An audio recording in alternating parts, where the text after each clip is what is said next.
thought process, I think, mainly due to Marc Marquez, that if you were over the age of, say, 24, 25, then, you know, you weren't going to be looked at. Do you think that maybe Johan has...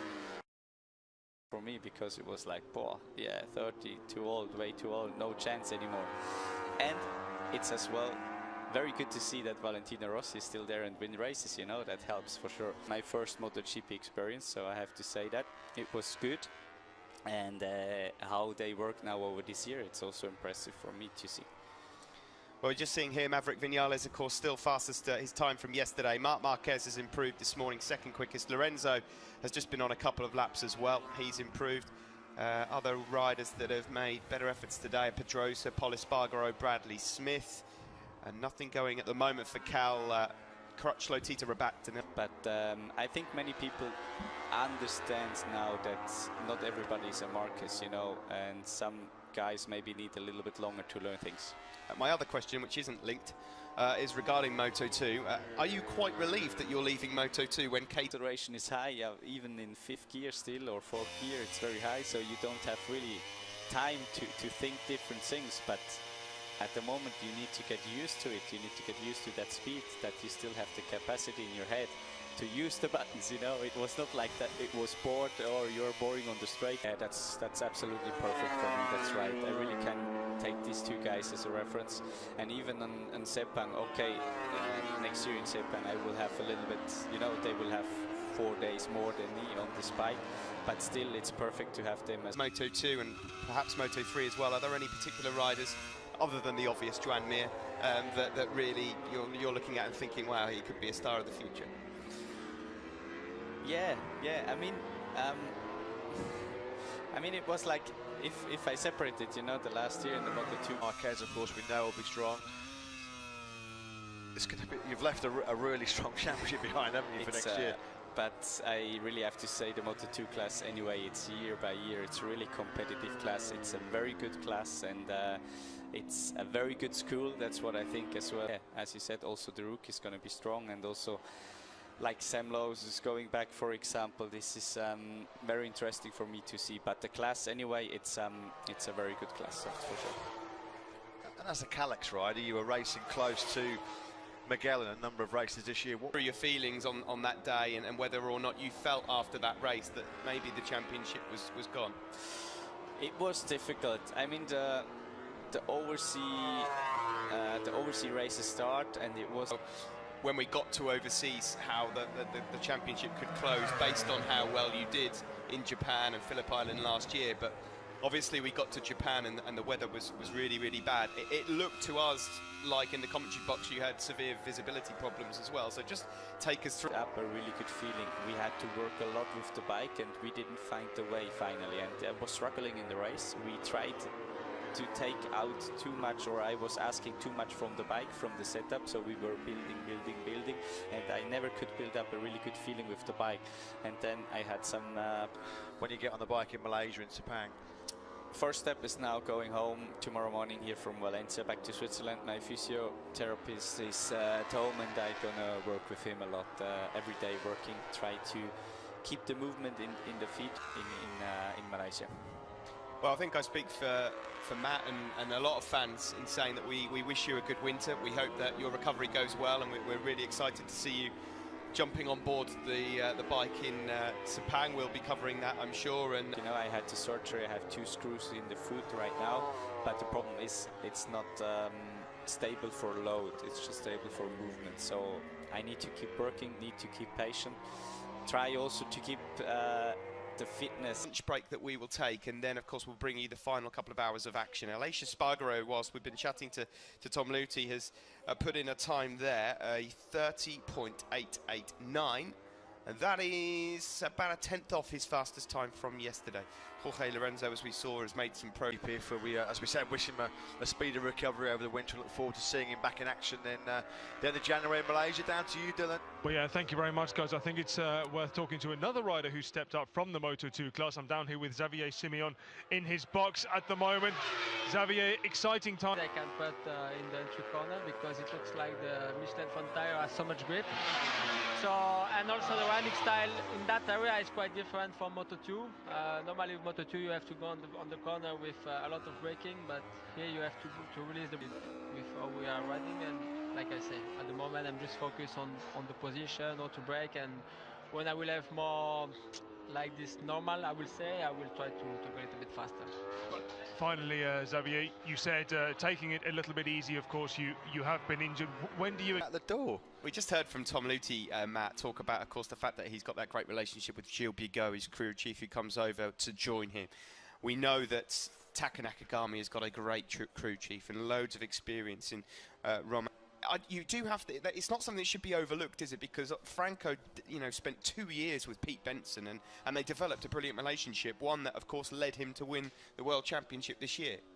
Pete Benson is one of the most respected crew chiefs in the whole MotoGP pad, Morbidelli, but at the end of the day, he loves working with young riders and bringing them up into Moto2. And what a chance to get hold of Joan Mir. You know, he's already, I'm not going to say a rough diamond, you know, he's already the sort of polished gem, isn't he? Joan, if it doesn't work out between Ghibellini and Morbidelli. But you're right, I mean, Tom Luthi, it's very, very important. You know, you get a relationship together with somebody that you trust implicitly. You know, a crew chief who's formed a good relationship. Yeah, there was a bit of a tug-of-war going on between Mir and Morbidelli. But the good thing for Morbidelli is Diego Ghibellini is Italian. There's going to be no language barrier there whatsoever. He's already integrated into the Mark BDS system. He worked with Tito Rabat last year. That's his 5th crew chief in 5 years. So you're not forming those relationships. You're not forming those bonds. I mean, some riders will go through their entire career working with the same crew chief. You know, look at Santi Hernandez, who's worked with Marc Marquez right from the get-go. Yeah, and other riders like Scott Redding, they have not got that continuity. And when you're trying to learn different methods in different factory teams and learn different personalities, you know, sometimes you can be chalk and cheese. It's difficult to, you know, form those new relationships. The first rider he's ever worked with that he cannot 100% understand. I mean, he's so laid back, he should be competing in Luge week in, week out. So let's hope that that relationship can blossom. But it is an area, I think, of motorcycle racing, and also with this rider. Same emotions what he would do if he's won a Moto2 Grand Prix. He's very, very, very good at keeping his emotions in check. Nothing really ever gets or seems externally to get Franco Morbidelli flustered. Following each other out now. Where have we seen this before? Is Lorenzo going first with suggested mapping 8 on the dashboard?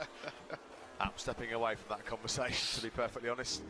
Fair to say that there's been a lot of column inches over the last... People are sort of sliding one way or the other when it comes to what was right and what was wrong. Either way, it's all in the past now, and they've got to focus on what happens now in the future. Well, if there is any animosity, he's got any issue to raise. Cal Crutchlow, I'm presuming, given the colour of his bike there, that this is the 2018, and he's just posted not only his fastest time of the test so far, but that time is actually faster than... Pretty happy when he got his first taste of that 2018 factory Honda yesterday.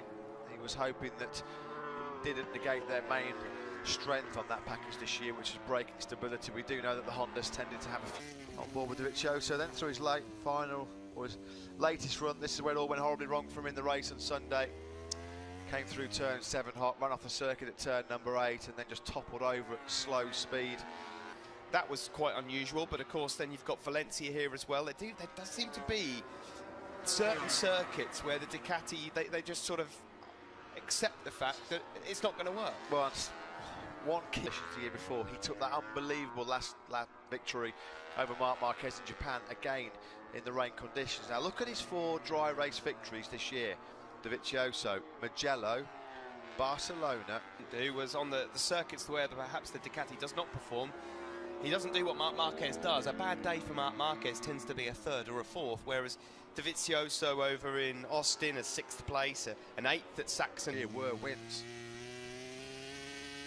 Guys, I'd just like to bring you down to the Yamaha box. I've got Maio Meregali here right now. Maio, we've just seen Maverick go out on the 2016 chassis with the aero fairing on.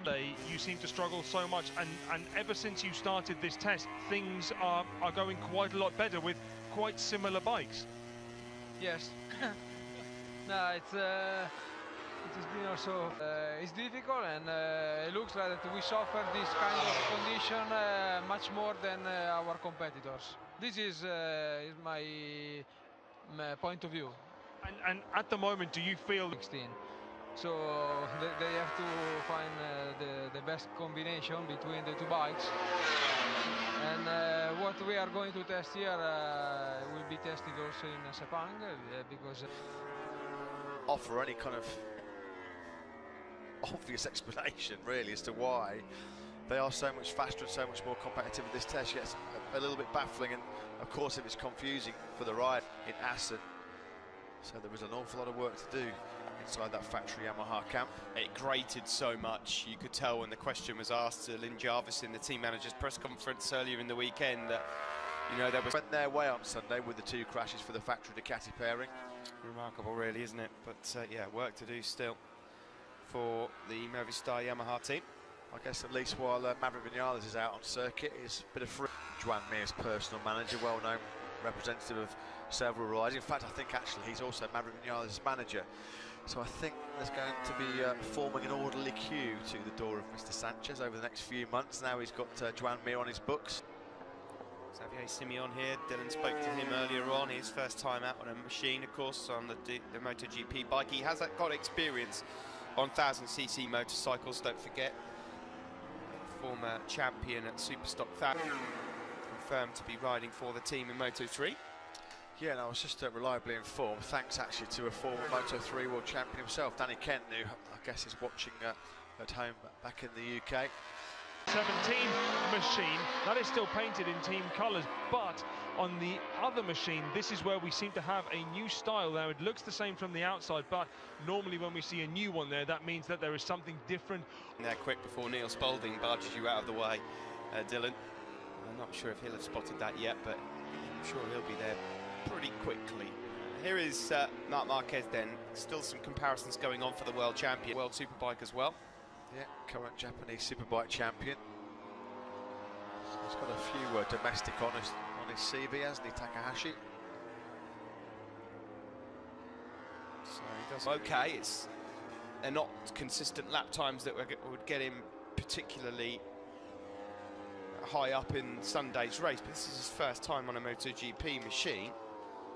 And I'm going to try. He was making sure he doesn't drift off too far. Yeah, that is his personal manager in the grey hoodie there, Paco Sanchez, who in the future is going to be a very busy man negotiating contracts for Joan Mir. Probably up to 2. So, it just looks so effortless sometimes for Marc Marquez to be lapping in the sort of mid to late 130s. He makes it look so easy. Everybody else race media commitments.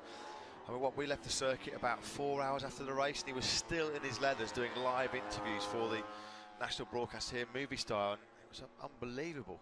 4 hours after the Grand Prix had finished, yeah, Barcelona, they said, "Is everything okay, Mark?" Because he said, "We're actually losing your hair." He said, "It can't be, I'm only 24. Dylan. Guys, I don't know if you just saw on screen Takaki Nakagami's bike. No, actually not the one you're seeing on screen right. I think it goes unnoticed quite often that Marc Marquez, Danny Pedrosa, of course, they're not particularly tall riders, and Cal Crutchlow's not exactly 6 foot either. No. So Nakagami clearly looking to try and make a few adjustments. Good in that first half of the season. The second half of the season, he was absolutely brilliant. If you look from, well, Barcelona onwards, wasn't it really? Second the race in Barcelona, then he switched to a chassis that was preferred more than the Ducati. Yeah, Marc Marquez, I'm just looking at some of his stats from the year. Obviously, he was a fair distance down after the first couple of races due to what happened in Argentina. Go to the summer break, we're going to be leading the World Championship. Bearing in mind, there was 3 races prior to the summer break where he had to overhaul a 37-point deficit. He said he looked at Santi Hernandez and went, "You are completely crazy. There is no way." And once he gets a bit of momentum back into his game, Marc Marquez, he's just unstoppable. If you look, Steve, from Barcelona, There was only one race that he didn't finish off on the podium, and that was... So we see here Scott Redding exit pit lane. The thing you mentioned about Dovizioso taking advantage of situations at circuits where Ducati was strong, Marc Marquez continues to cap his own mind. I mean, of course there are pressures involved, it's not just as easy as that, but it makes such a huge difference to a championship when you can look at it and say, well, there's 50 points already. Well, what has it been in Austin? 5 years there. That new rear exhaust pipe and a much bigger air intake on the front on that 2018 bike, even for him, in comparison to his 2017 machine. I think you might be comparing it to the one that Marquez has. Danny, it looks bigger because of because it's all carbon at the front. I mean, I'll have another closer look once he's back in the box. But if you... 31.1 is his fastest time of the day so far. It's exactly the same as what he posted yesterday, and very similar to the fastest times that he was posting for most of the weekend as well. And here is his new teammate for the 2018 season, Scott Redding. Goes across the line there, no improvement. Scott Redding's fastest times today are 32.6 in particular moment in time, but as he said to Dylan earlier, it is taking a while to try and get that transition right. And as Matt rightly points out, not only has he had 5 different crew chiefs to deal with, so we'll be back with you for the final 2 hours of the session. No personal best laps coming in at this particular moment in time. A number of riders still in pit lane. Iannone, Crutchlow, Pedrosa. Yeah, big year, I think, 2018 for Scott Redding, Steve. Be his 4th year in the MotoGP World Championship. So many fans worldwide tweeting about Dani Pedrosa yesterday. I think every year his fans are desperate for Dani to mount a serious title challenge. We said and talked about it at length yesterday. Team Honda was absolutely everything that he had ever dreamed of. There wouldn't be too many people disappointed in the paddock to see Dani Pedrosa actually launching a proper title challenge to the last round. Yeah, Danny is a very, very popular rider. As probably the fastest man that's never actually gone through and got the job done in terms of the MotoGP crown. Loves this Ricardo Tormo circuit, Dani Pedrosa. 54th in his Grand Prix career, tying with Mick Doohan. The problem here for Andrea Iannone, then on the factory Suzuki. Missed the whole of yesterday with a stomach bug, did Iannone, but instead of keen. Comes this very tricky left-hander now on the brakes, gets it a little bit out of shape going in, a little bit unsettled. And down he goes for Andrea Iannone. That was the corner, of course, where Valentino Rossi, about 40 minutes, as Steve said, until we take a lunch break as Andrea Dovizioso starts spraying gravel all over the circuit. Looks like he's going to be able to ride that motorcycle back to the Suzuki garage. He had a couple of crashes here on his Suzuki chassis.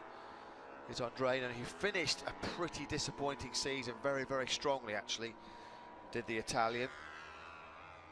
Although he did not have a podium finish all year. Last time we saw Andrea in MotoGP by his teammate Alex Rins, who's also out there circulating after problems himself yesterday. He was also laid low by the same virus, Rins. He's 14th at the moment on this day. Aero package on the front end. Guys, talking about fairing, Steve, I just wanted to confirm. So I had a close look, and it is quite deceptive to the eye with Dani Pedrosa's fairing, but it does look 20 centimeters or so longer than the original style. That is probably the one visual thing I can tell you about. And just as Iannone has come back into the box, not an awful lot of damage there, just a little bit on the left foot peg, as well as the fairing, the wing. Well, I'm not supposed to call it winglet, the aero package just on the left-hand side.